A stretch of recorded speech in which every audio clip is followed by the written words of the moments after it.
Hello, hello, hello. How are you doing? I am, let's see. Does okay, my mic works, my video works.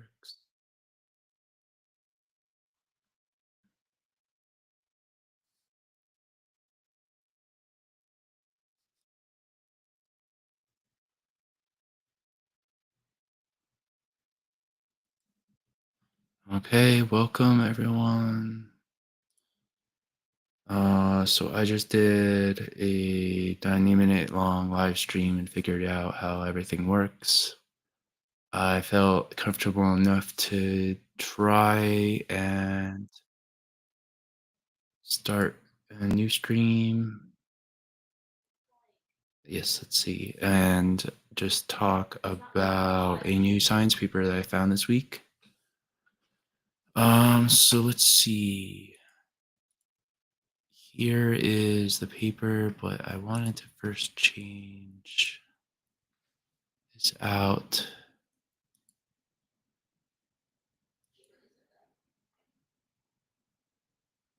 to this. Okay, so I got a alert the other day that Rainer J. Clement had posted a new science paper. This is researchgate.net. So I opened it up and it's like, wow, it's a carnivore diet. So new research from January right here. And let's see. I have to make sure I bring my tab into the middle here. So I got a nice paper. There's no abstract like usual. So I actually added one. So the title of the paper is Subjective Experiences and Blood Parameter Changes of Individuals from Germany Following a Self-Prescribed Carnivore Diet, January 2025, Rainer J. Clements Lab, Rainer Clement and Joanna Matzat. So this is a preprint. It means it's not peer-reviewed yet. That said, it's nice to see like exactly what an author wanted you to see like the first time.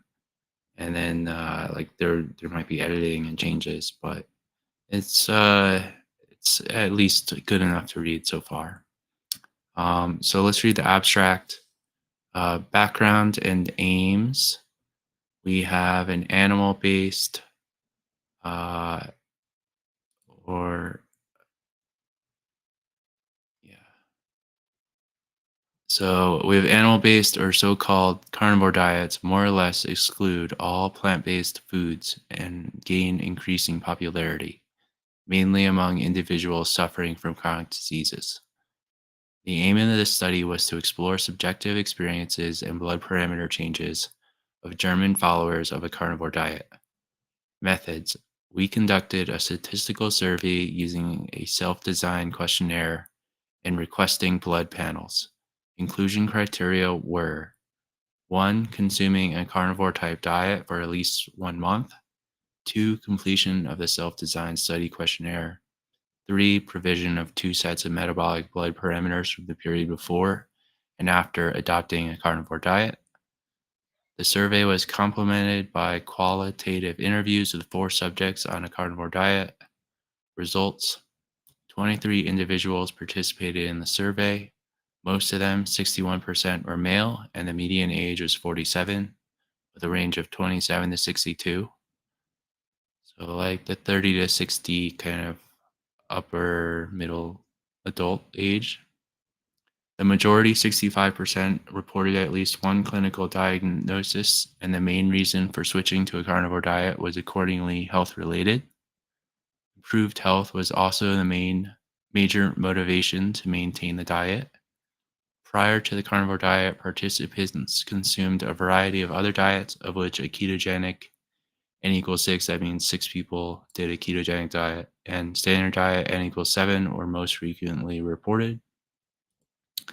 There were no significant differences between on-diet and pre-diet blood parameters, except for total cholesterol, which was pre-diet median of 228 mg per deciliter, and then on the diet it went up to 305, very significant.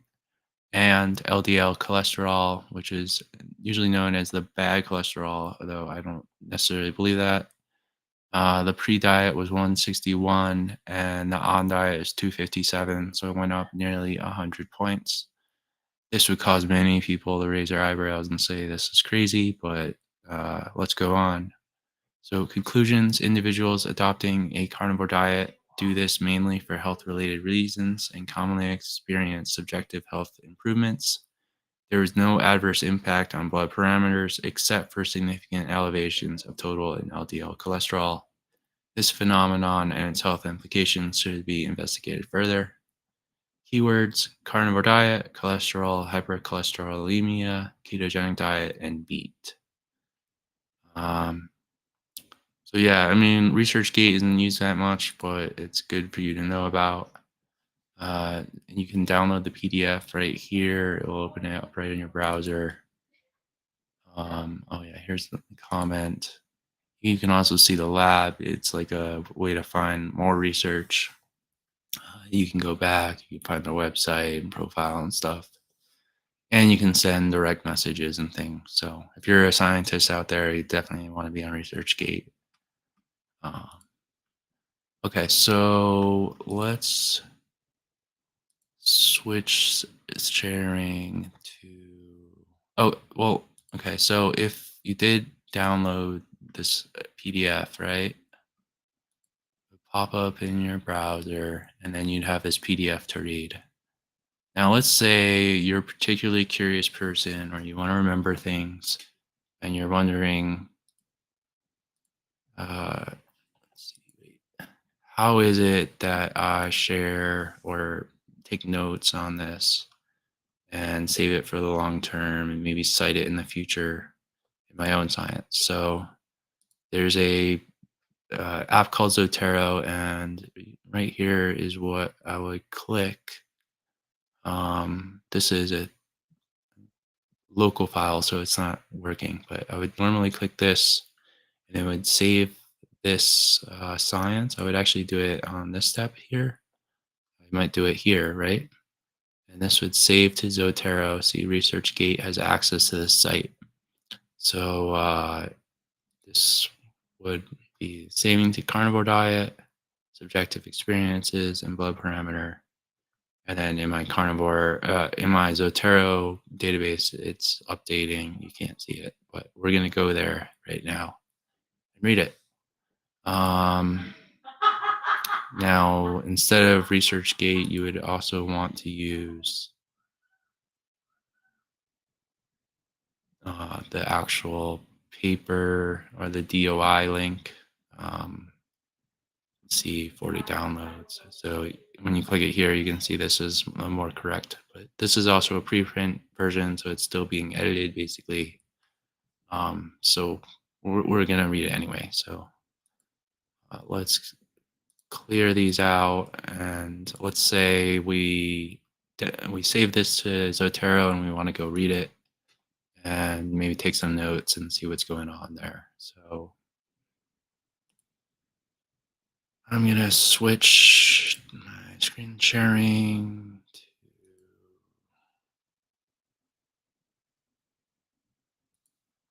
this share.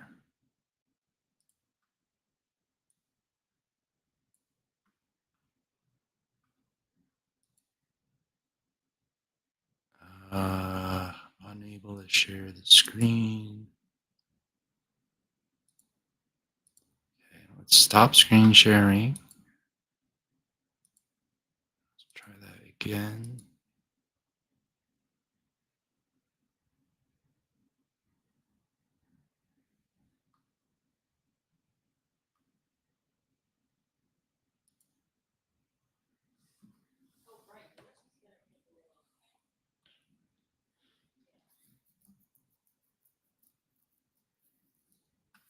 Okay, I think that works better.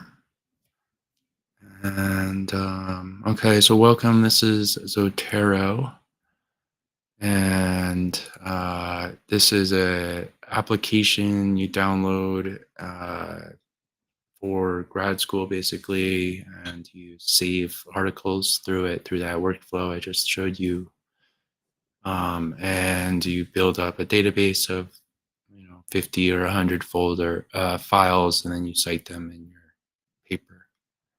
Um, and when you are actually reading them, you can take notes and stuff in here. So I wanted to show that process off. So here we have the new version that I just added, and you can see that just by clicking that button, it thought it was a book. It gave it a title. It found the authors, the two authors as individual entries. The date, it only found January 1st, or like assumed it, and it also got the abstract. So we have the full text PDF in here.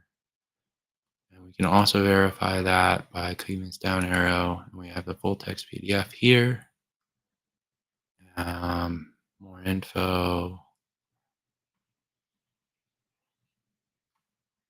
And yeah, so, and also a research gate link. So this will open back up the URL I was just showing you. But let's say we realize, oh, I actually already saved this paper last week, which happens all the time to me. So I'm going to move this item to trash. I'm going to say OK. And I'm going to open up this one.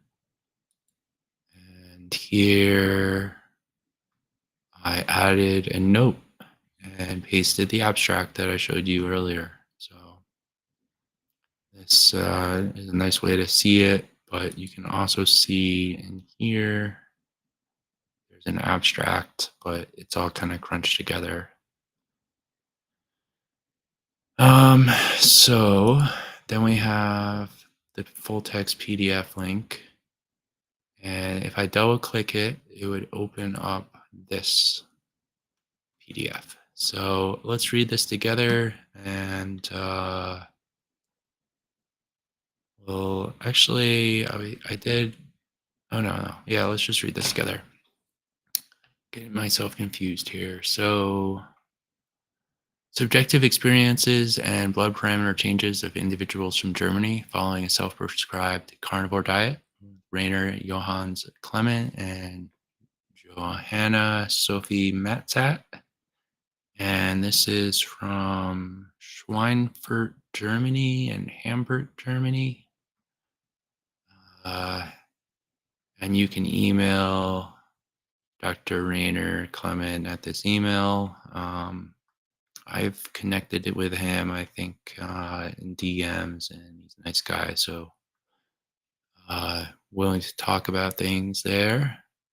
In fact, I should probably do an interview with him sometime if I can get this off the ground. I would kind of love to interview immediately the people whose articles I find and get their take on it, kind of get the view behind the science and like the real truth behind the truth.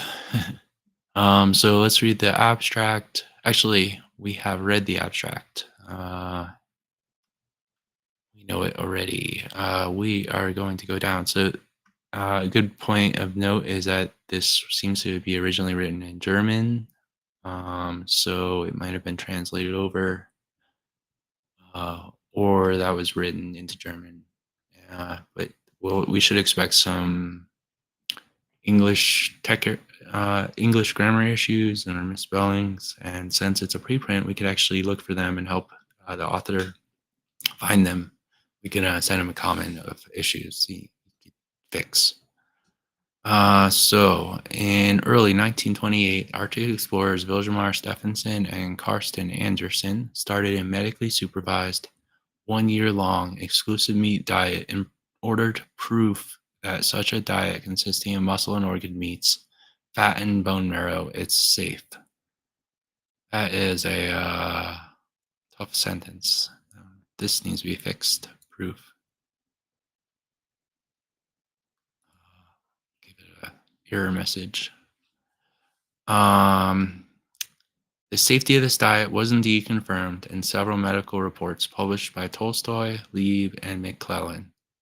While Stevenson justified his belief in the nutritional adequacy of this diet by his positive experience of living 9 years on an exclusive meat diet while staying in the Arctic, Walter L. Bauckham proposed in 1975 in his book The Stone Age Diet that an exclusive meat diet would best conform to the diet that humans evolved to eat during the Paleolithic era, and hence to our physiology.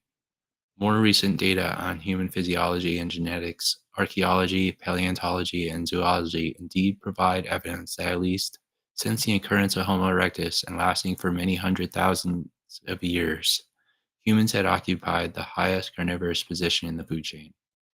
So I can tell right there that's a quote of Mickey Bendor, and that is indeed Mickey Bendor. Evolution of the human trophic level during the Pleistocene is that last one there. And that's basically saying this high carnivorous position of Homo erectus.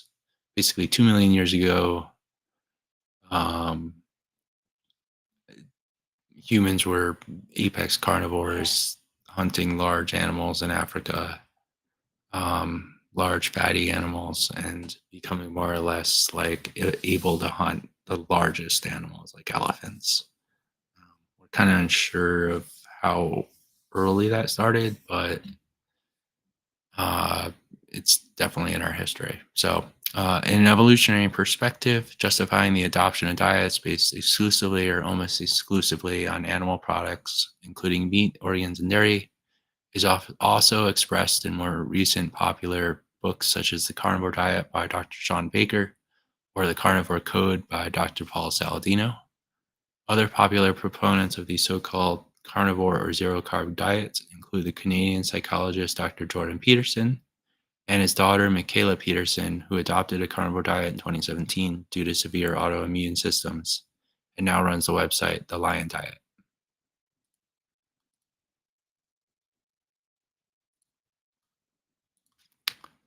Okay, my audio check still works. Good. Um, so, the growing popularity of carnivore zero carb diets has been explored by two surveys, which aimed at identifying the motives for and benefits of adopting such diets in the longer term. Protogero et al. Obtained data from 170 international survey respondents who adhered to a zero carb diet for at least 6 months and found that most of them were highly educated and maintained the diet due to improved health and well being. So, Lenners et al. Reached a sample size of 2029 adult survey respondents who were following a carnivore diet for a median of 14 months and confirmed that the prime motivation was health reasons, with 95% reporting improvements in overall health. In addition to these two surveys, only a few case reports have been published in which a carnivore diet had been adopted either by a healthy individual or by patients suffering from cancer, chronic inflammatory bowel disease, and other autoimmune conditions. So that's 1, 2, 3, 4, 5, 6 more studies, case reports. I think there might be a few more too that he missed. But hence, given the growing popularity of carnivore zero carb diets, there's comparatively sparse data regarding these diets' effects and safety profile. So, to note is that I worked on the study myself. And since I knew the diet really well, the creators of that study contacted me through intermediary, and then we figured out how to create a survey that's carnivore diet based and not like the typical food frequency questionnaires where it would say, do you have a high number of servings of meat every day or something like that, which wouldn't really tell you what a carnivore dieter is eating. So I wanted to make sure, like they were saying, are you eating fruits at all? And then people will say, no, we're not eating any fruits. And then do you eat vegetables? And it's like, no, or maybe once a month. So I helped design those survey questions, and we hit over 2,000 people. And it's cool to see that more surveys are coming out around carnivore with more, just increases the total number. And it's hard for me to make the case that any of these uh, survey or case report studies are any better than any other survey or any other YouTube channel, or carnivore dieter just sharing their own experience out on the internet. Those are just as valid. It's just that uh, these are kind of protected info, and they go into the record, and they can be cited, and they should be more likely to be true. Certainly, there are cases of scams and stuff. So let's see. The aim of this study was therefore to collect further data on the benefits and practical aspects of a carnivore diet, as well as its effects on blood parameters of interest in a German population. Um, the study was composed of two parts: one statistical survey, which consisted of a self-designed questionnaire and a set of blood panels, and one qualitative part, which consisted of interviews with a small set of subjects on a carnivore diet. Participants for the quantitative statistical survey were recruited in 2 consecutive years at the German Carnivore Convent, which took place on April 21 to 23, 2023 in Bad Hersfeld, and in April 2024 in Bebra. The inclusion criteria for the quantitative study part were as follows: consuming a carnivore type diet for at least 1 month. Notice this is much shorter than the 6 months in the other study, our study. So you might get, faster people that, or if only done it for a few months, it might still be having issues. On the other hand, this is good. Like, we shouldn't necessarily restrict to 6 months. We should get, allow the possibility for bad anecdotes to come in after 1 month. Uh, you tried carnivore for 2 months and then had to quit. Um, so completion of the self-designed study questionnaire and provision of 2 sets of blood panels, one representative for the pre-carnivore diet and one representative for the carnivore diet. So I wonder how the pre-carnivore diet representative blood sample might come. Let's figure that out. So parameters of interest for the blood, minerals, serum glucose,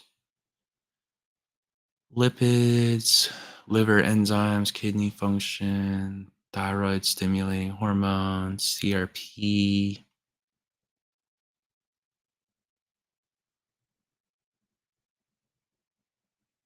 Okay. So the quantitative study part, so these are like math variables, right? Numbers. And then this is qualitative.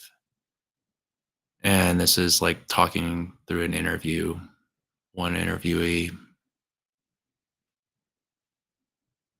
Okay, so let's get into the results. General characteristics of participants in the statistical survey.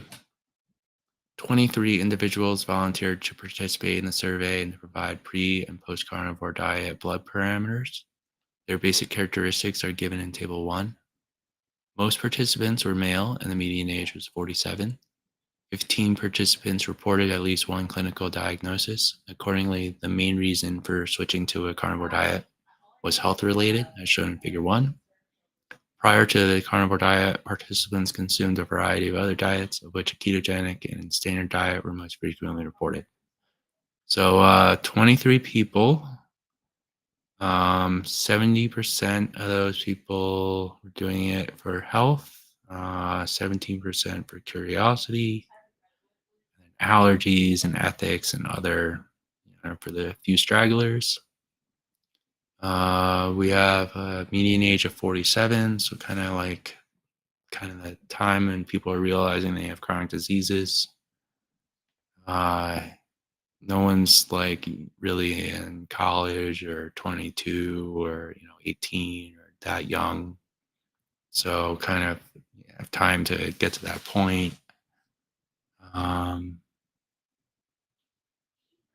And prior to the carnivore diet, participants, so 6 people doing keto, so that's about like a quarter doing keto and then a quarter doing a standard diet. So it's always interesting, like, do you start keto and then you get into carnivore? Do you doing some standard diet and you're really sick and you're like, well, I'm dropping everything, let's just jump in all the way to carnivore diet?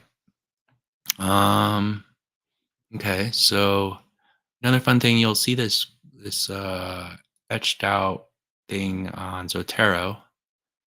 So I can add these when I click up here, and I can like draw around a graph and then comment it over here and then add a information to it. So you can actually see that usually, like when you have a figure, you might have like a description underneath it or something. So maybe that's going to come in the preprint, but this is a nice way to add these boxes around your figures, so you can comment them over here. Main reason for carnivore diet. Um, so let's go on. Subjective changes on the carnivore diet. The average duration on the carnivore diet was 18 months, median of 12 months, with a range of 1 to 56 months. Wow. So yeah, someone had done it for only 1 month. Someone had done it for 56 months, which is what, almost 5 years. And these are subjective changes. So figure 2, the majority of participants reported improvements in all health-related categories. Only one subject each reported a worsening of energy levels and endurance. Okay, so better is this green. So the percentage, so of the 23 people, 74% had better energy. Of the 23 people, 20% had better endurance. Uh, oh, I mean, sorry, about 70% had better endurance, better strength. 95% or so had better sleep. That's crazy. So huge on sleep. I mean, that might be from not having like acid reflux and heartburn at night. Metabolism works better. You don't need as many hours of sleep. You wake up and feel really refreshed. Um, Hunger is way better. Mental clarity and memory, focus. So these are not as high as the others. Sometimes I wonder if these might be related to like your ketone level. So if they have like higher ketones, these might be maxed out. But if people are eating too much protein, then they might be more unchanged. But overall health, it's what, 95% better in overall health, maybe 98% even. This is, oh no, this is probably 12% point. So yeah, about 95% or so. And then chronic disease, N equals 21. So almost everyone in that initial cohort had a chronic disease, 21 and 23. And then of them, what is it, 75% got better. So pretty good and subjective. I mean, I wonder if pills could manage these subjective results. How many pills would you have to throw at people? Metformin, you know. So number needed to treat. I mean, it's the question is, if 100% or 95% of your people have improved better overall health, then how many people like actually have to try the carnivore diet? um, to find overall better health? Like, is it every other person or is it every person? With drugs, it might be 1 in 500 people would have a slight benefit, and then the drug is deemed successful. So that's like the other side of the denominator. It's like crazy. So um, let's go on. So we have carnivore diet characteristics. According to the survey, average daily meat intake was 588 grams. Oh, see, it's trying to do this thing. So let's try another function here, and we can draw on the text. Let's draw in magenta. Average daily meat intake was 588 grams. All right, great. So what does this calculate out to? 453 grams is 1 pound. So we're talking about 1.2 pounds of meat or so. But on average, about a pound or so. Then 14 individuals characterize their diet as ketogenic. Okay, so they were really trying to like keep carbohydrates out. They might not be eating milk or high fat or high carb cheese, or they might be really trying to maximize their animal fat intake. This is interesting. 3 individuals, 13% as a raw carnivore diet. So 3 out of 23 people were not cooking their meat at all. It's cool. In descending order, the diets were composed of the following food items: organs in 21 cases, eggs in 17 cases, dairy products in 14 cases, fish in 12 cases, and honey in 9 cases. Of those consuming a ketogenic carnivore diet, 4 reported honey consumption. Okay, so interesting that people were eating honey even on ketogenic carnivore. Oh, that's neat. So when I hover over the figure 3, it finds the figure 3 in the paper and displays it there. Um, so the frequency of non-carnivore food consumption is plotted in figure 3. The most frequently consumed non-animal based food item was coffee. That matches my expectations. 12 participants reported daily, and 5 others at least occasional coffee consumption. In contrast, the most avoided food item was grains, which were consumed only occasionally or a few times per week by 5 individuals, followed by sweeteners, vegetables, and cacao or chocolate. Most individuals did at least occasionally include alcohol and spices into their diet. Okay, so most individuals, it's not too dogmatic. So like over half are drinking coffee here. Um, this is our halfway mark. And spices daily. Um, Only a few, and then a few times per week. And occasionally, but quite a few actually. This is the never amount. So grains, sweeteners, and veggies almost never. Chocolate almost never. So a few more nuts, a little bit more fruit, tea. Okay, so not too many teetotalers for alcohol actually. And spices and coffee. So yeah, right. That seems pretty typical and matches my expectations. Um, and the question for like fruit and vegetables is like, would you say that this makes it not the carnivore diet, or would you say, well, the carnivore diet is really more like a belief that you don't need to eat fruit or vegetables? So, like, even if you do eat them occasionally, they slip in here or there, you're not too careful. You're not doing it necessarily for a nutrition reason. You're not trying to get vitamin C. Oh, link to the study. Hey, Ampy. Hey, yes, I can get you a link to the study.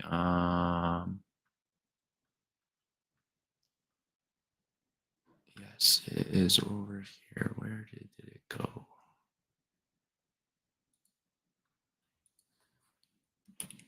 Here's a link to the study.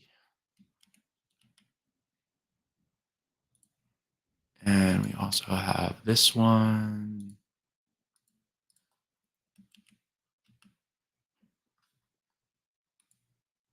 All right, awesome. Hi, Ampy. How's the sound doing? How does everything look? Can you clearly read the text?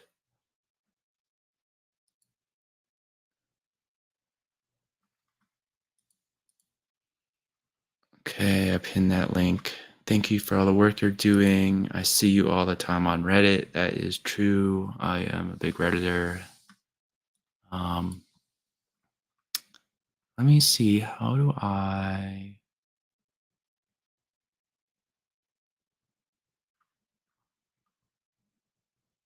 Sound is fine. Okay, great. Cool.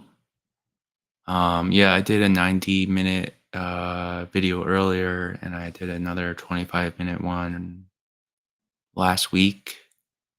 And I'm kind of feeling out the niche here.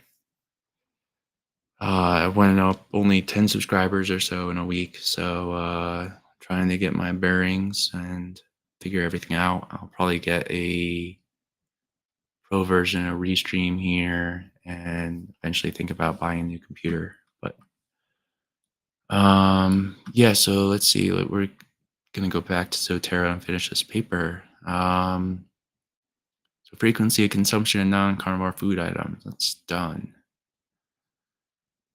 Biochemical blood parameters. Oh, okay. So Ampy says he's not actually on carnivore. Oh, let's see.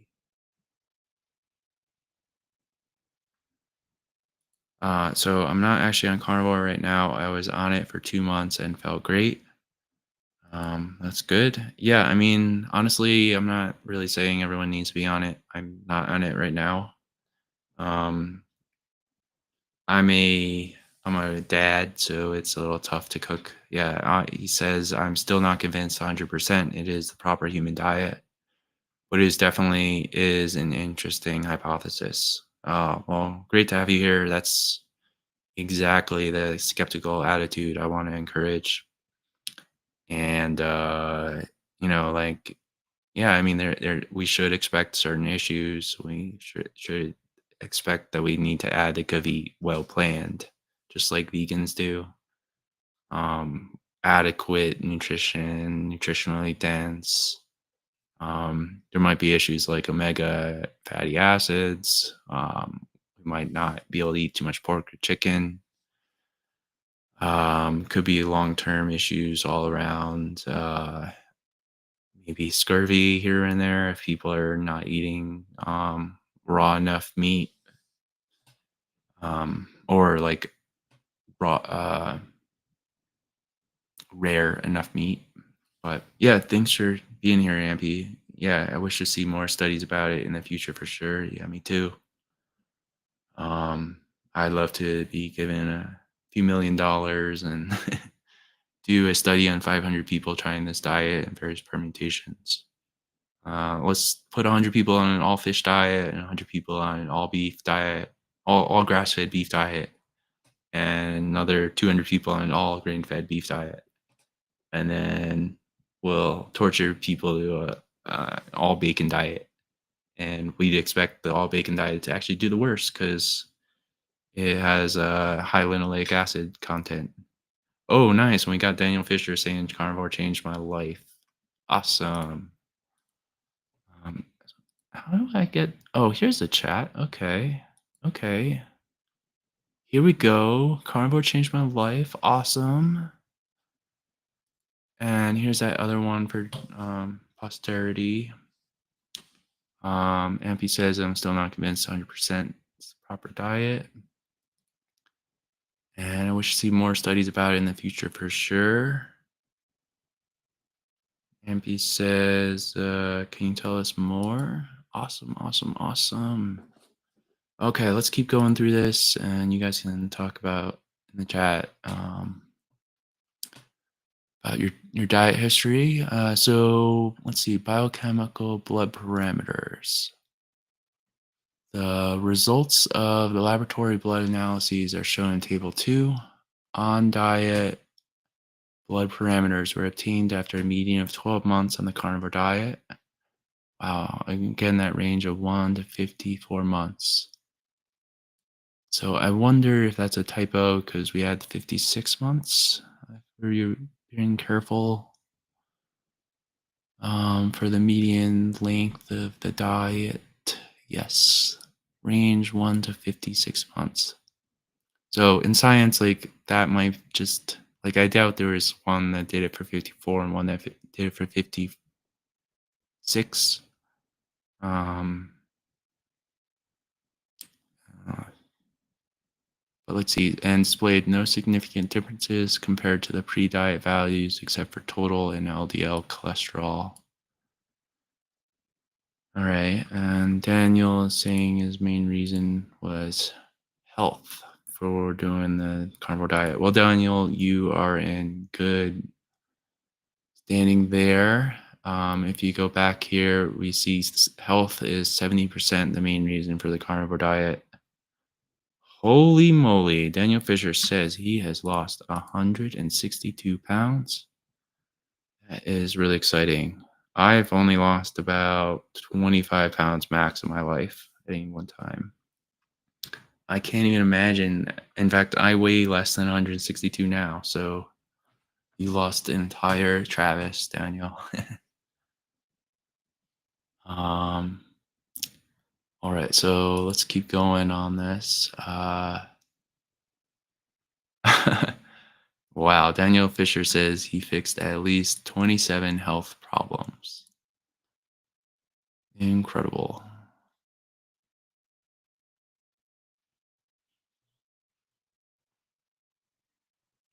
All right, Ampy's going to sleep now. Good night, Ampy. I've been to Italy before, Firenze. Beautiful, beautiful country. Probably a little healthier than in America. Um,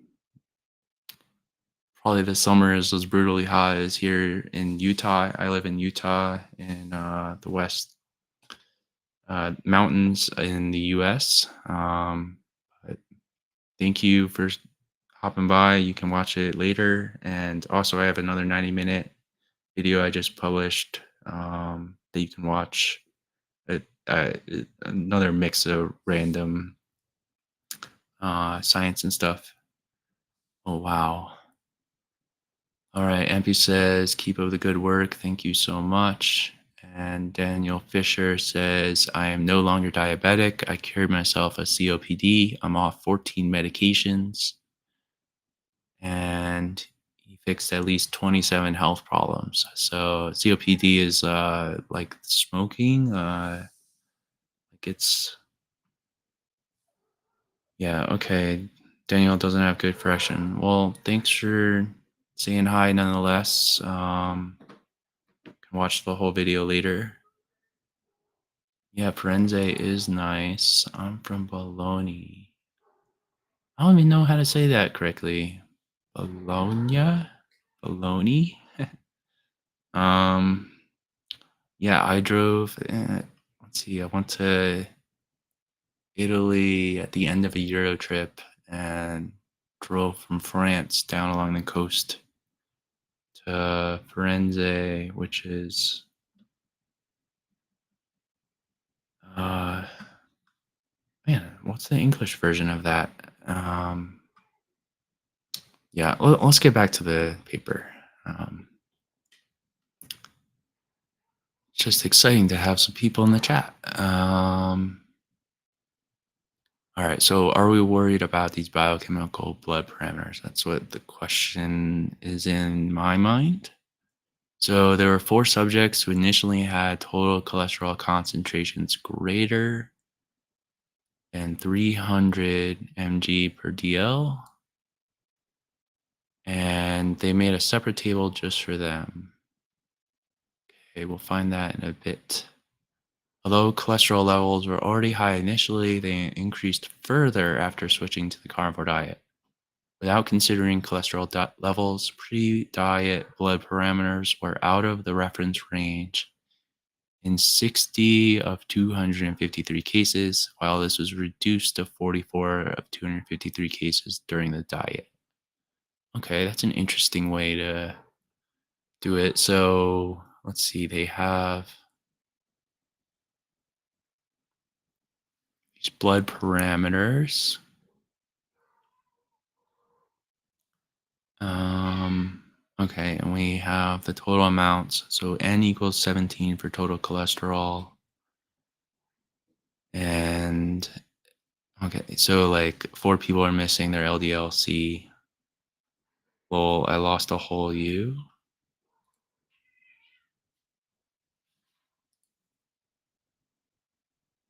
It's okay, Daniel. I'll be here. Where are you from, Daniel? Did you say?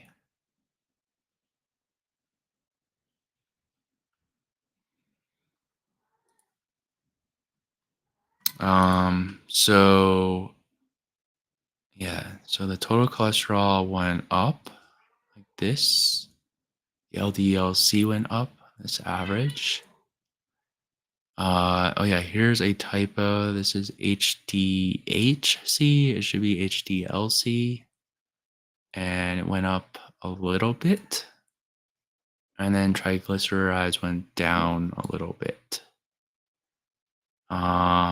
So yeah, this would make consensus cardiologists freak out, but we are going to explain, or the author is going to explain why this happens later. And then this B part of figure 4 is changes in lipid parameters. So this is the percentage difference. Yeah, so this is 0 here. And then, so the difference between them is like pretty big between the diets for the total cholesterol. It's not as big for the LDLC, not as much difference for the HDL, and then a difference in the other way for the trigs. Actually, what does this mean? Oh, yeah, because the trigs are going down. Right. Below, yeah. Yeah. I don't know how to say it. A lot of my enunciations are pretty bad. I will admit that. Okay, so generally good results. I think this is fine, but also not that interesting. We can't really see the subparticles and oxidative LDL and other fun, super advanced blood markers that we might really be interested in these days. So reasons for switching to a carnivore diet. Four individuals were interviewed for the study. One of them had also taken part in the statistical survey. Mean duration of an interview was 30 minutes. Overall, the answers are very similar to the results of the statistical survey. In the qualitative interviews, health reasons were also reported as a main motivation for adopting a carnivore type diet. Several interviewees reported that before switching to a carnivore diet, they had suffered from chronic or autoimmune diseases such as psoriasis and rosacea for many years, and that no therapeutic treatment had really helped them until then. So this is typical. People like suffered for a long time, many years, nothing helped. Finally tried carnivore, and wow, it helps. Oh, wow, I just got a bug notification for Reddit. Oh, that's great. So, weight problems were another main motivation for most interview participants to switch to a carnivore type diet, both underweight and overweight. Oh, Daniel Fisher's from Minnesota. That's cool. I'm originally from Connecticut, but I live in North Utah now. Were anyone else here? Three watching, maybe one other person in the chat. Um. Oh yeah. So this is interesting. So weight problems were another main motivation for most interview participants to switch to a carnivore type diet. Yeah, both underweight and overweight. Maybe gain weight, maybe lose weight. That's typical. It's another thing too when you are looking at statistics in a spreadsheet and you're like, why did this person start carnivore? Like they're have a normal BMI and they're even underweight. And then you're like, well, there's other issues. And then you look in the diseases and it's like, oh, they're on they have Crohn's disease or something where they're not going to be able to gain much weight. So what is striking is that all interviewees reported a quick, almost radical change after adopting a carnivore diet. Accordingly, most of the interview participants quickly experienced significant health improvements, e.g., reduced inflammation and pain, more beautiful skin, including improvements that they had not previously expected. For example, less bloated stomach, no more feeling of fullness, better digestion, better satiety, and more energy, more clarity, greatly improved sleep quality, and better vision. Wow. So these are typical less bloated stomach. There's no fiber in a carnivore diet. No more feeling of fullness. You kind of eat until you're full, but not beyond that. Better digestion. Um, I've always kind of wondered how do we define better digestion. Maybe it's just like you don't notice your digestion as often. Like you're like, wow, everything's just been running smoothly, and I haven't thought about like that pain in my stomach or how to like stand on my knees,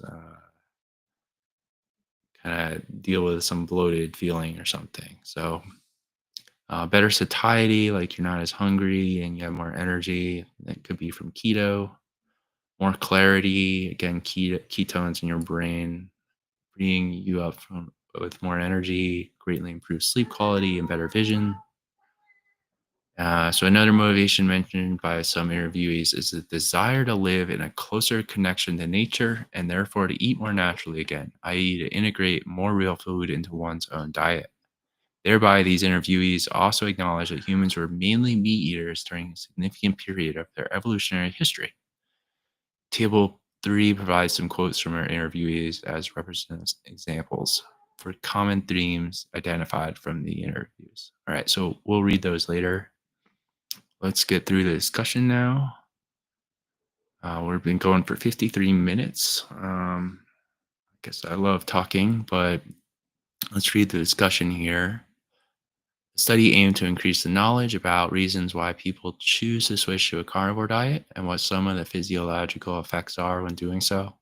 So they're not doing a test, they're not like randomly splitting people up and forcing them to be carnivore or something else. It's basically just a survey. I don't want you to get the idea that this is better quality science than it is. This is really quite poor quality science. This is like the lowest of the low. You actually maybe it's a little better than like a single case because it's like 23. But the other thing is, though, it seems to agree with the Leonard study that I did. It's almost word for word, very similar, many of the same questions, same kind of end results.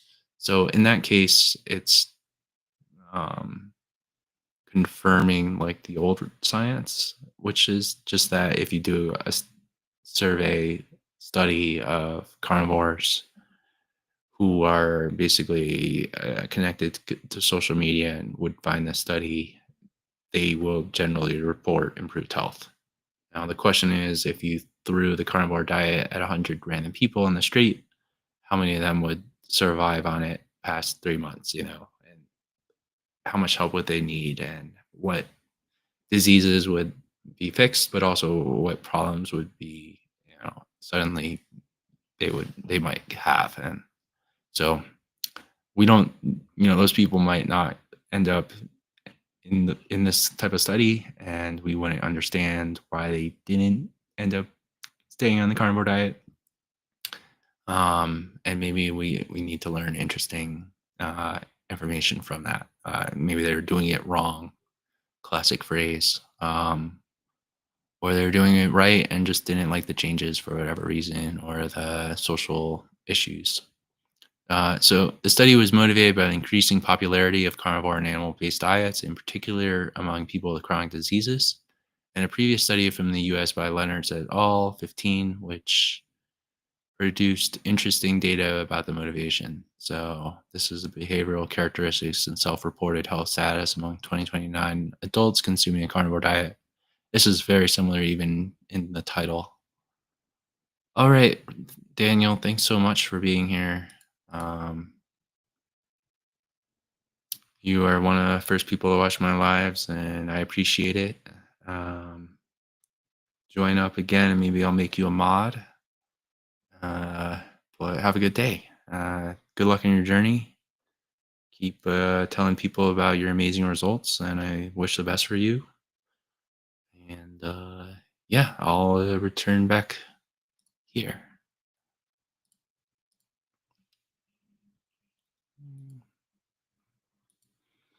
All right. So, despite a significantly smaller number of participants, actually 100 times less, we were able to replicate most of the main findings of Leonard et al.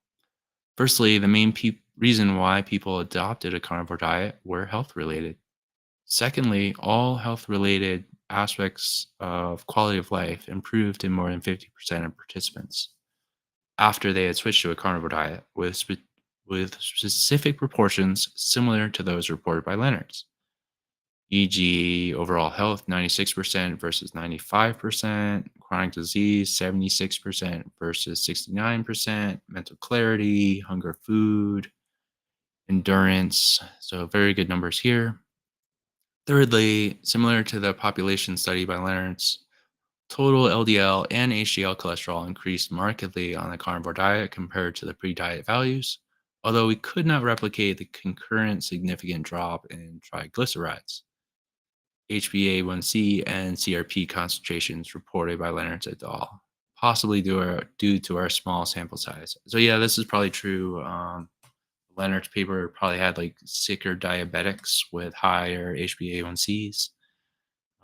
It's kind of tough to find like a really sick population where like everyone has 8% HbA1cs or something. And like people might be doing keto for a while and drop their HbA1c down a bit on a carnivore like diet and then finally go carnivore. And then the actual difference there is like a lot smaller than it could have been. Um, but yeah, I would guess if we got very sick, 8 or 9% HbA1c and put them on carnivore, in 3 months they'd be down to like 6%, and then another 3 months they'd be down to like 5.4%, and then beyond there it's kind of their ability to stay super strict. Um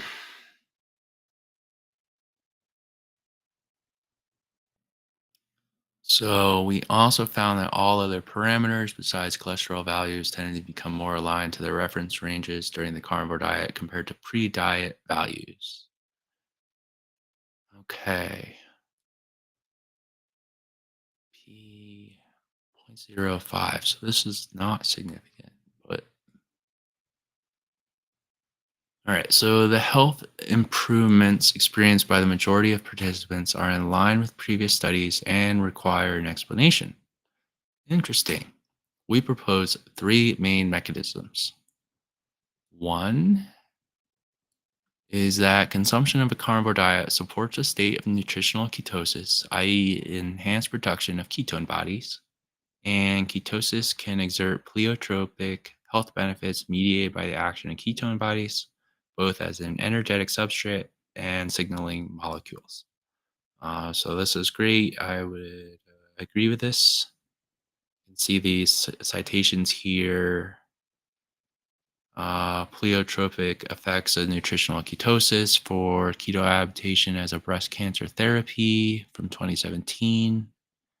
Metabolic and signaling roles of ketone bodies in health and disease from 2021. That Crawford does ring a bell too. Oh, and we have Volek at the top, which is a great keto researcher. And then we have an Italian team, it seems like, activation of G protein coupled receptors by ketone bodies. Um, so, for example, beta hydroxybutyrate, the ketone body with the highest concentration in humans, is an endogenous epigenetic modifier via histone acetylation and beta hydroxybutyrylation, in this way exhibiting anti-inflammatory effects. And this is this middle one. The second mechanism is that the more or less complete elimination of plant foods concurrently eliminates plant chemicals that might be problematic for sensitive individuals. It's funny, this more or less complete elimination, this kind of is like language I kind of invented. It's like, how do you actually say carnivore is like almost all meat, but some meat more or less? Um, So, in order to avoid consumption by predators, plants produce so called anti nutrients, which are able to damage predators or make important parts of the plant inedible. During evolution, there was an arms race between plants inventing new anti nutrients and predators responding by the invention of new ways to detoxify those chemicals. So, it's kind of funny because this is probably the wrong terminology to use. Predators of plants, so these would really be herbivores.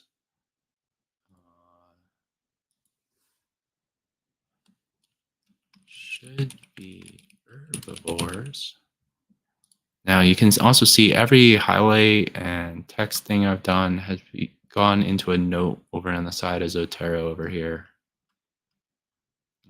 So that's pretty neat. And you can then sort these into like a blog post or your paper or whatever. Let's see these citations. Animal plant warfare, molecular drive, and human genetic differences in drug oxidation. Uh, Animal plant arms race and coevolution. Yeah, so and the plant evolves ways to prevent being eaten, and then the herbivore evolves ways to eat the plant, and it's an arms race where they keep trying to evolve new ways. I love evolution and would like to make it a big part of my channel here. And even talk about difficult topics like religion and the carnivore diet. Yeah, we should be having those discussions. And it's also interesting how people that have some of my views on evolution, i.e., that it's true, would actually be very against the carnivore diet, which I don't think makes a lot of sense. But let's keep going. So, contrary to the immune system, whose antibodies react specifically against particular antigens, animals evolved a detoxification system that is able to detoxify a broad range of chemicals. Hence, the same enzymes that evolved to detoxify plant chemicals nowadays protect us against anthropogenic environmental toxins. However, humans possess different detoxification enzyme polymorphisms, which lead to individual differences in the ability to detoxify particular chemicals. Okay, interesting. Detoxification, a German article. It is our hypothesis that environmental toxins might tax the detoxification capacity of sensitive individuals to such an extent that the additional consumption of plant anti-nutrients results in the emergence of symptoms. The situation might be worsened by inflammatory processes which can further inhibit the activity of detoxification enzymes. For some reason, that is not highlighted like these are. In such individuals, the removal of anti-nutrients could relieve the detoxification system, leading to a subjective improvement of symptoms. All right, so this whole part was part two. Uh, yeah, this was the whole second mechanism. We'll make that green for plants. And let's highlight this one. Oops.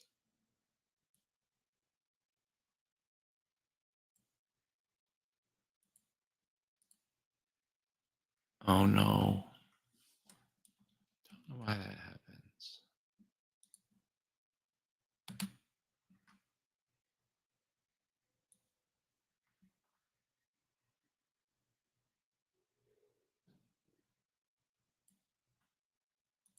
Because it's like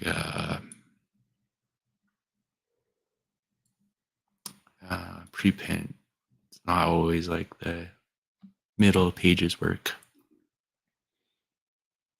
All right, and finally, a third mechanism for subjective improvements on a carnivore diet might be the high nutrient density of animal-based foods. Yes, many micronutrients are more bioavailable or more or less exclusively available from animal-based foods.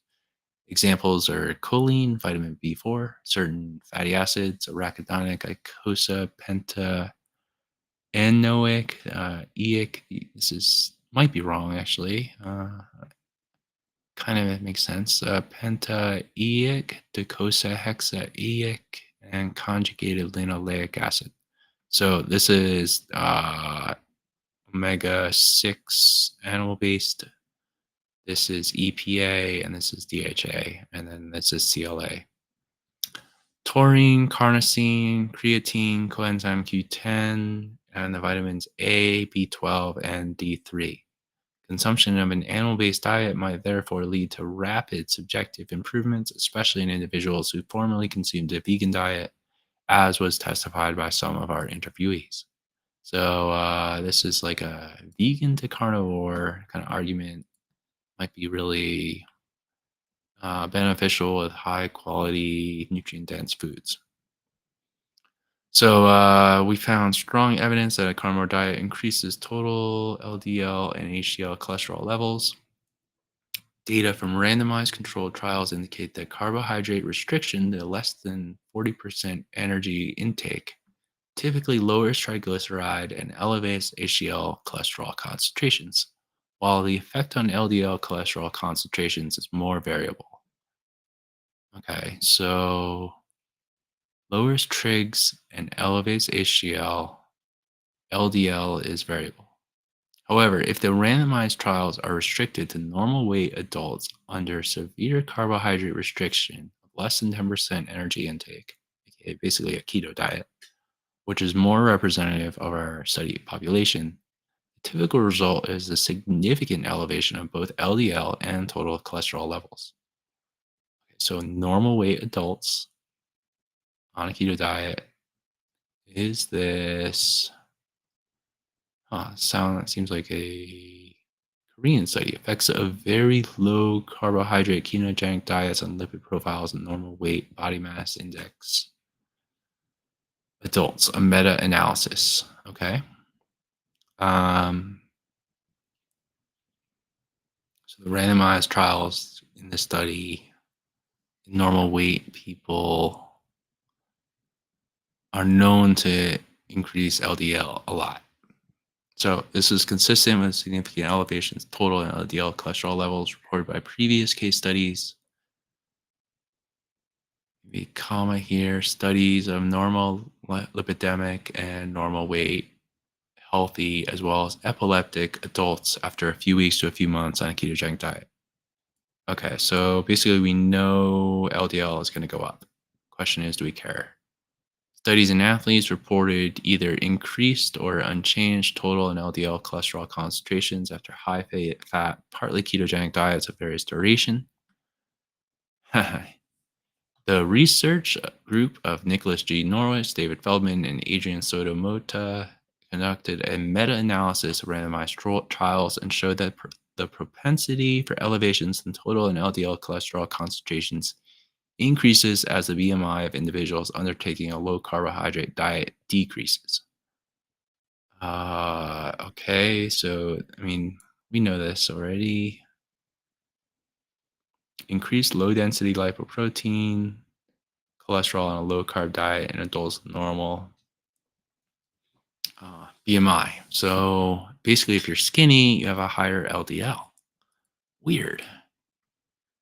In other words, leaner individuals were more likely to experience an increase in their LDL and total cholesterol levels when they adopt a very low carbohydrate diet. Ooh, interesting.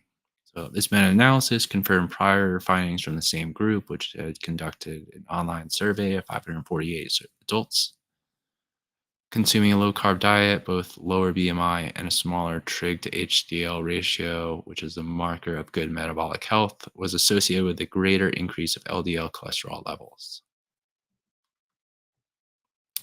Uh,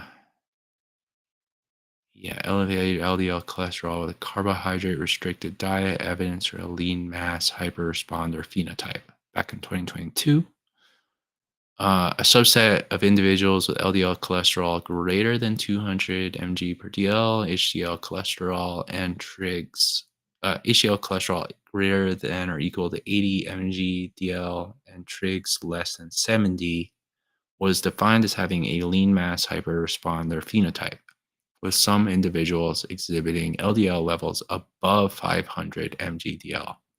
Basically, you're saying very high LDL cholesterol, which makes cardiologists freak out. On the other hand, they have very high HDL cholesterols, which makes cardiologists go, all right, that's great. And then trigs are very low. Like, well, wow, that's abnormal. So kind of like why does this triad of these three numbers sometimes appear in people?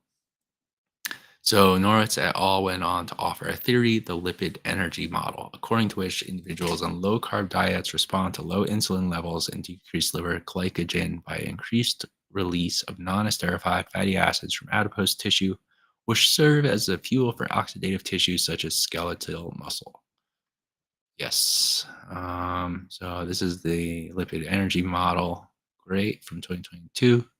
Liver also takes up non-esterified fatty acids and repackages them as trigs into VLDL particles. These VLDL particles are sent to peripheral tissues where they get unpacked through the action of lipoprotein lipase, while the trigs get broken down again into non-esterified fatty acids and then taken up into cells. The VLDL particles shrink to LDL particles, in the process losing some surface remnants such as cholesterol, phospholipids, and apolipoproteins, which are taken up by HDL particles. Thus, increased VLDL particle secretion would result in both an increased LDL and HDL particle mass and cholesterol content. This is expected to occur to a greater extent with greater restriction of carbohydrates, lower fat mass, and higher energy demand, such as through exercise. A main prediction of the lipid energy model that increased carbohydrate consumption reverses the rise of LDL cholesterol has meanwhile been confirmed experimentally. Wow. Surprised I read that so well. Again, so we have lipid energy model. We have the Oreo cookie treatment, right? Great. Um, Oreo cookie treatment lowers LDL cholesterol more than high intensity statin therapy in a lean mass hyperresponder. This is Nick Norwitz doing the study himself. So hypercholesterolemia was also observed in Stephenson and Anderson during their 1 year exclusive meat diet. Notably, the maximum TC level of Anderson had been measured as 800. So he appears to have been a lean mass hyperresponder too. Consistent with the lipid energy model, total cholesterol levels in both men returned to normal after discontinuation of the diet.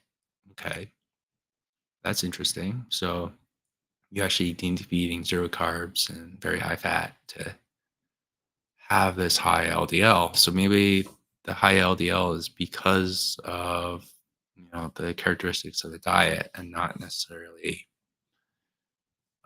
just something that's going to cause disease.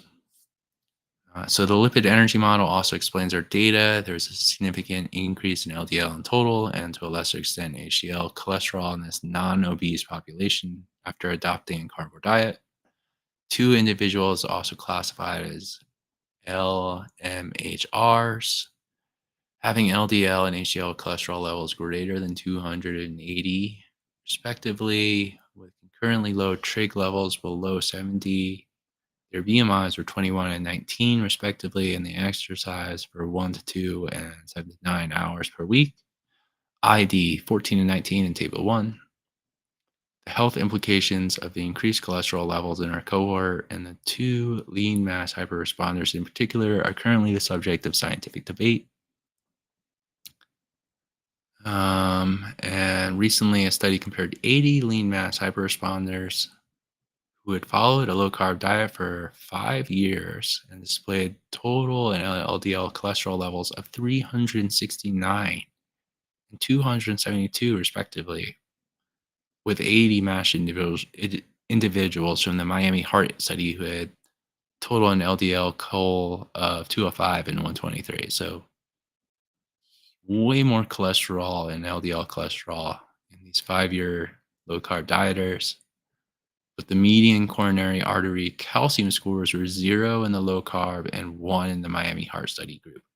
So it's not significantly different. And coronary calcium artery score is like a great way to calculate long-term risk of heart disease. So if it's 0, it's very low.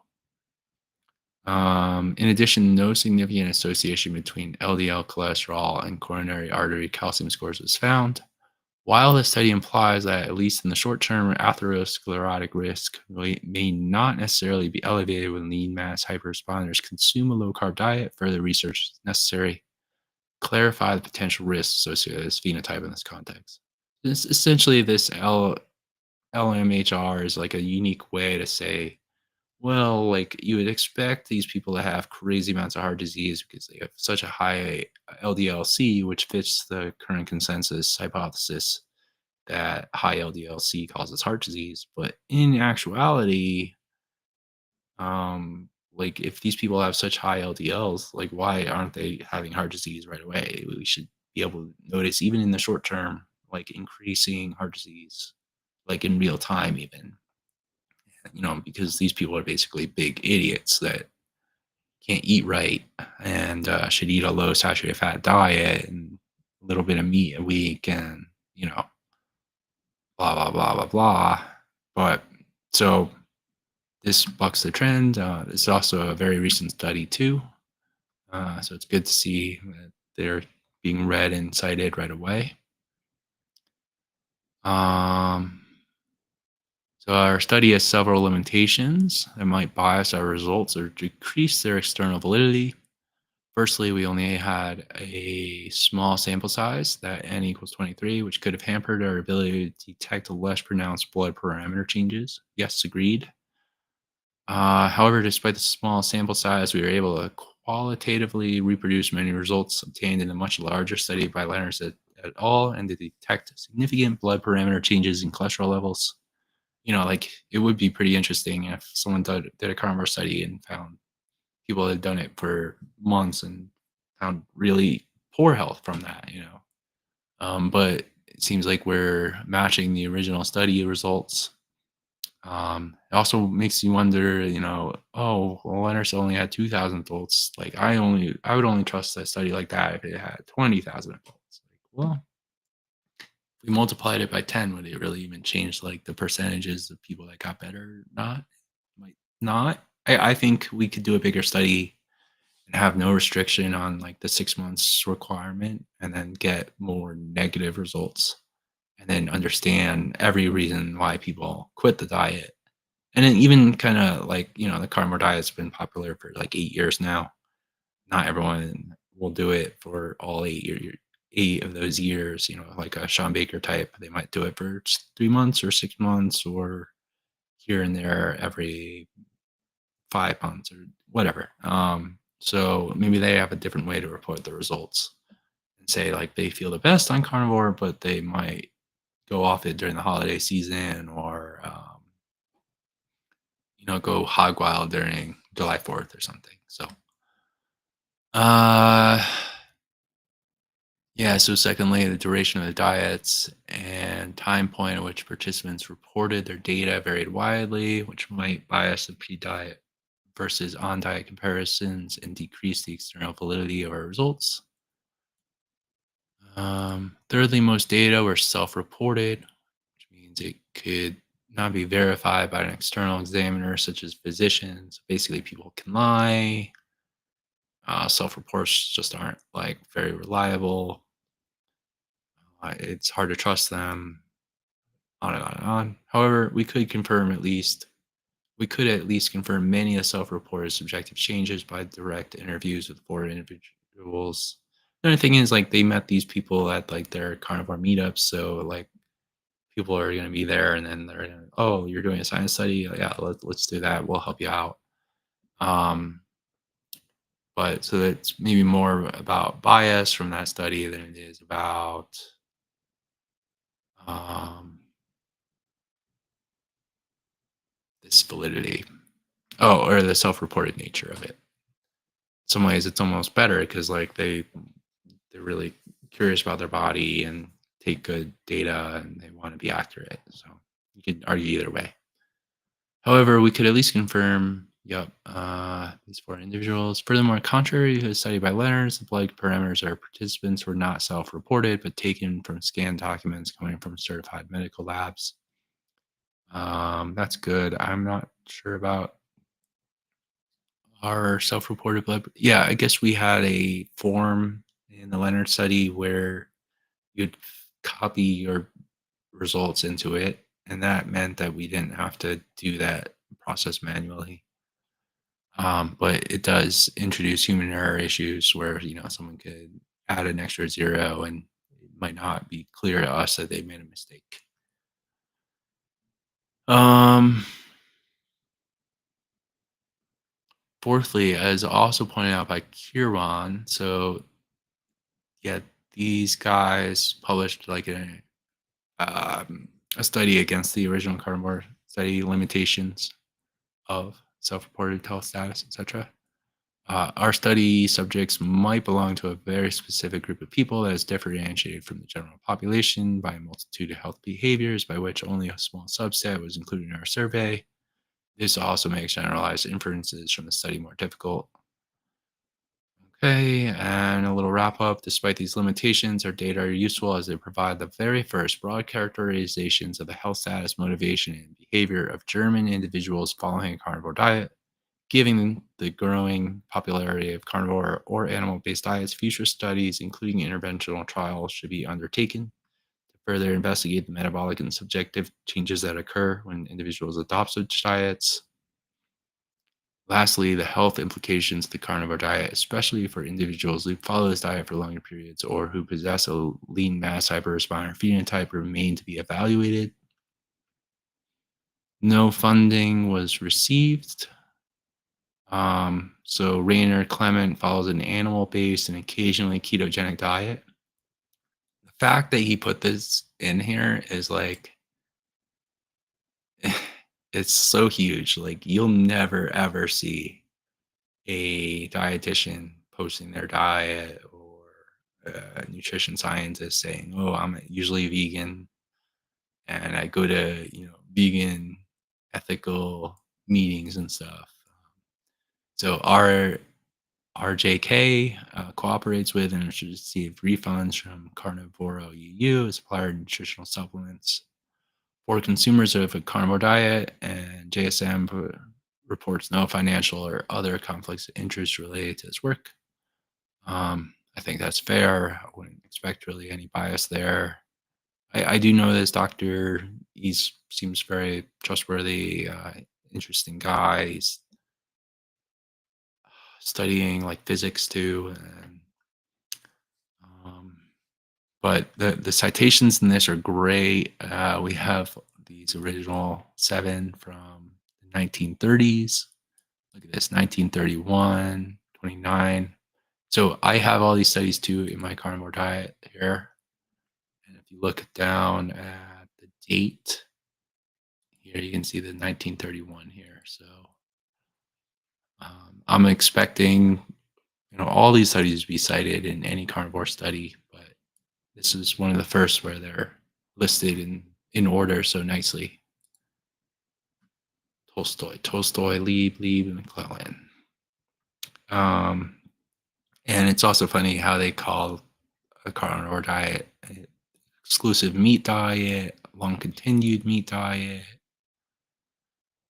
exclusive meat diet lasting 1 year, prolonged meat diet. I read this book, Vauquelin's The Stone Age Diet. I think it's online at justmeat.co. Yeah. Um, so in the chat, justmeat.co should have the Stone Age Diet from 1975. It's like a PDF. Dominguez Rodrigo. Yup, this guy is a really good paleoanthropologist. And then Mickey Bendor is basically like the carnivore or paleo guy that's really kind of pulling the veil out and showing that you can interpret the Pleistocene and humanity as a very carnivorous species. Got Sean Baker and Saladino. This study, we got Leonard's, our 15. And we got Clement. This study is actually great. I should actually do a video on it. Was there a need for high carbohydrate content in Neanderthal diets? This is the same author, Clement. And he really debunks like a key argument that some people have been making, trying to insert carbohydrates where it's like kind of hard to insert them. We got Seyfried, who's great. He's got this press pulse ketogenic therapy for cancer. We got Nick Norwitz. Case report, carnivore ketogenic diet for the treatment of inflammatory bowel disease, a case series of 10 patients. Here's another one, Clement, ulcerative colitis, remission from a carnivore diet. And here's another one. I know this one is a preprint. It hasn't been officially published. Consuming all meat, keto diet for candida, hidradenitis suppurativa, really awful disease that usually affects more women than men, but there's some icky pictures in here. Then we get more of the bulk of the matter. Another Clement paper here, pilot case study. More Norwitz stuff. Here's the Kirwan paper that replied to the Leonard's one. Okay, so here's table 1, which are the baseline characteristics. So we have the ID, the sex, women or male, age, BMI, smoker, clinical diagnosis, PCOS, burnout, depression, hypothyroid, acne, back pain, CFS, depression, hypertension, arthritis, prediabetes, IBS, Hashimoto's, UC, PC, polycystic kidney disease, Hashies and IBS, NAFLD, NAFLD, hemorrhoids, adiposity, Crohn's disease. This is misspelled wrong. And then also their previous diet. Sometimes I want this to be a drop down because many, but I guess the previous diet that you just were on. And meat consumption per day. This is interesting, like 300 grams per day. Okay, so this is a woman, 39, very slight BMI, so she's pretty skinny. She's been on a diet for 2 years. She only eats 300 grams of meat a day and exercises quite a bit. So that's interesting. She's previously paleo. So maybe this meat consumption is very high fat and it means that she gets a huge amount of calories for a low weight. That's what I would guess. Um, you got a 34-year-old male eating 500 grams. 450 grams is a 1 pound steak. So 500 is basically 1 pound. So we're all around like a pound. This is like half a pound, 62 at 19 BMI. So ketogenic. So yeah, you can be like skinny and don't do too much workout, low exercise, and eat quite a low amount of meat. Um, this one is 1,200 grams of meat though. So a 36-year-old male, 25 BMI. As you see, I'm on a carnivore diet. Oh, here's our 56-monther. Okay. Wow. So maybe he's been on the diet for a long time because he wants to cure his ulcerative colitis. Um, and he was previously on the standard diet. Yeah, so he was standard and he went carnivore basically to cure his UC. And he's probably been on it since because it's the only thing that works. And he eats a lot of meat every day because he's exercising so much per week. Um, yeah, like these BMIs. This is the only overweight person that's 27. Um, oh, actually, so look, yeah, time on carnivore diet, we have 56 and we also have 54. So that was not a typo as I previously assumed. Just wanted to think about it. And yeah, so we confirmed that. So yeah, you can be 6 or 5 years on a carnivore diet without problem. And we actually had some long-term results in the carnivore study too. So my kid just got home. I'm gonna skim through the rest of this quick. Uh, pre-diet, on diet comparison of blood parameters of interest. So pre and on diet change, p-values. So this one is very significant. These are not. We already know all these lipid markers. These are liver markers, AST and ALT. No real difference. Uric acid. All right, so no real differences there. Oh yeah, and here's table 3, common themes that emerged from the qualitative interviews.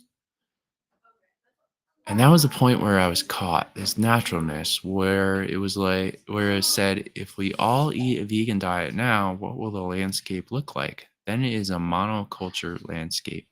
And then I thought to myself, that can't be right. It's not natural. It quickly became possible for me. So I started eating meat again, and then I actually noticed the first time I actually felt fully saturated again. I actually suppressed that a lot during the years when I went vegan. So satiated, I think, not saturated. I guess it makes sense. So vegan to a carnivore diet. I have been struggling with being very overweight for years, and when I heard from a friend that he had lost almost 20 kilos, that's like 45 pounds, over the course of a few months using a carnivore type diet, I thought to myself, I have to try that too. So that's TH of 56 years. The ultimate motivation to try carnivore was my autoimmune disease because I've been trying everything possible to get rid of my psoriasis and get rid of the inflammation for over 8 years. And that nothing worked at all, no matter how I ate, and it just made sense to me. And I've had immediate success with it because my hairdresser sees it. He always asks me about it. Oh, your skin is better today, so good. Your skin has never been like that. And I only ate like that for 3 weeks. So MA, 38 years. This is an interesting one, which I think I'll skip. Um, and then motivation to maintain the carnivore diet because my HbA1c value kept getting higher, and because I kept hearing from my alternative practitioner that I was heading toward adult onset diabetes, and I wanted to avoid that at all costs.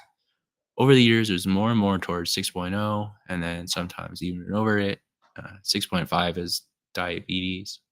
And then I thought to myself, I would like to get it under control. And now I'm testing it for half a year, what it's like and how it works and how it develops. And that was my first sign that on the one hand, it had clearly visibly decreased over time.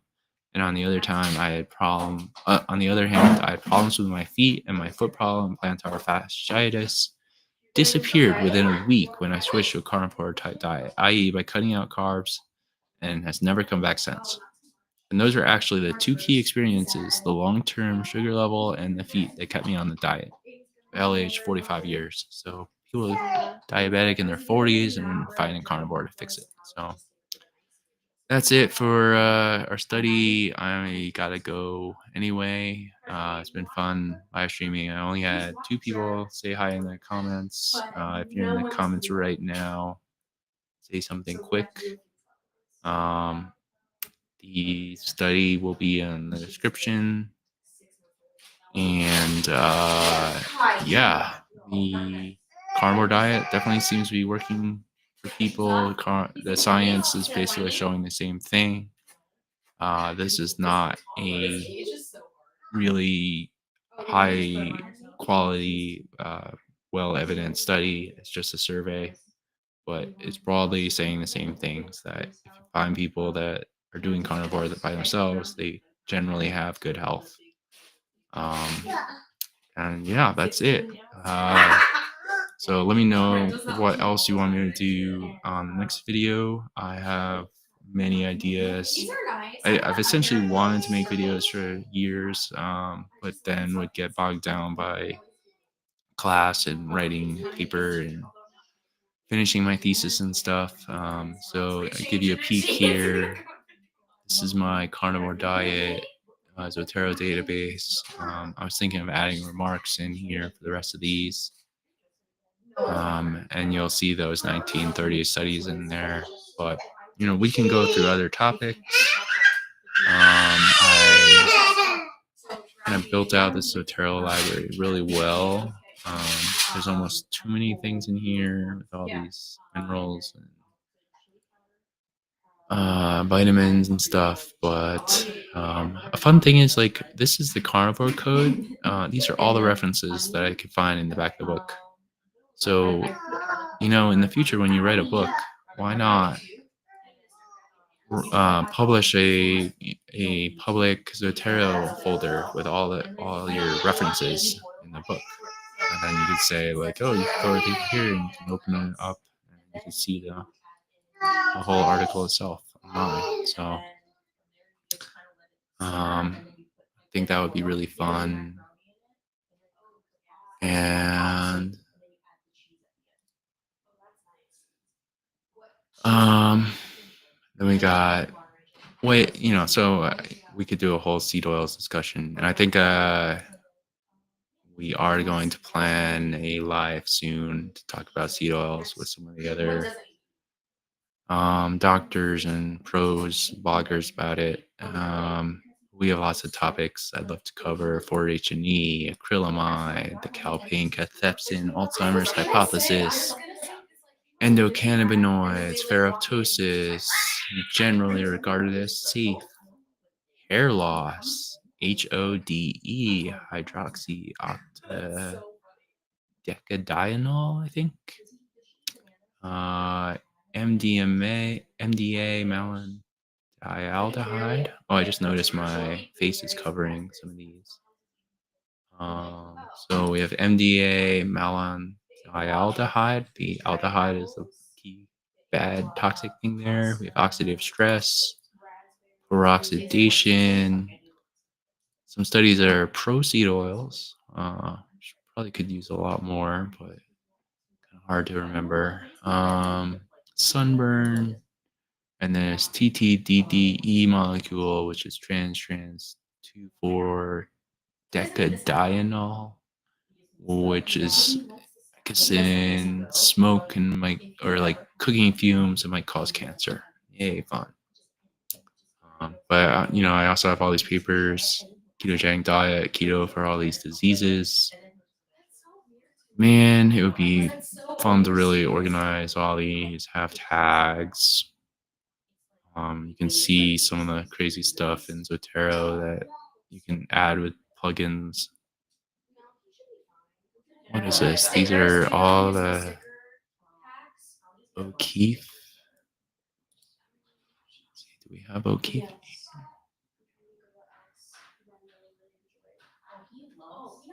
Um, but yeah, Zotero is the best way to talk about science too, and we can go through studies. If we have a debate, we should always do it in Zotero in this app. And this is a study I want to talk about next. Maybe I'll do that tomorrow. Generation of harmful aldehydes and edible oils during sunlight exposure and deep frying. So give me a comment if you want me to do this one next, and subscribe, like, share, post this in your keto and carnivore groups, and say, wow, Meatrition is making YouTube videos now, and we need to support him so he knows that his work is valuable and he should keep spending time making YouTube better. So thanks, everyone. Have a great day.